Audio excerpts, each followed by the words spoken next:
Aha, sözüm buradan Ofelia Şabanova'yadır. Ofelia, çıxırsan efirdə ağlayırsan, nə bilim kövrəlirsən, 18 ili dostluğumuz belə getdi, belə gəldi, show biznes bizi nə hala qoydu, show biznes bizi heç bir hala qoymadı. İnsanın öz ağlı, öz dərrakası var, öz şuuru var.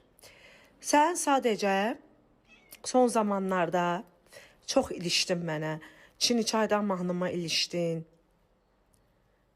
nə bilim, haralarmasa söz atdın və sən bilmirdin ki, mənə söz atanda mən də sənə cavabı vermək məcburiyyətindəyəm. Hə, Ofelia? Belə pis çıxmasın, sən qabağında, sənin qarşında mənim qırıxım zadım yoxdur ki, mən dinməyəm. Ofelia? Və sən çıxıb mənim haqqımda danışanda bilmirdin ki, aramız dəyəcək. Bilmirdin ki, dostluq pozula bilər. Dostluğu pozan sənsən. Dostluğun qədrini bilməyən sənsən, Ofelia. Mən hər dəfə deyirəm səndən danışmayım efirlərdə, ancaq görürəm ki, sən dayanmırsan, hey məndən danışırsan. Yaxın günlərdə efirlərim var, mütləq ki, cavab alacaqsan.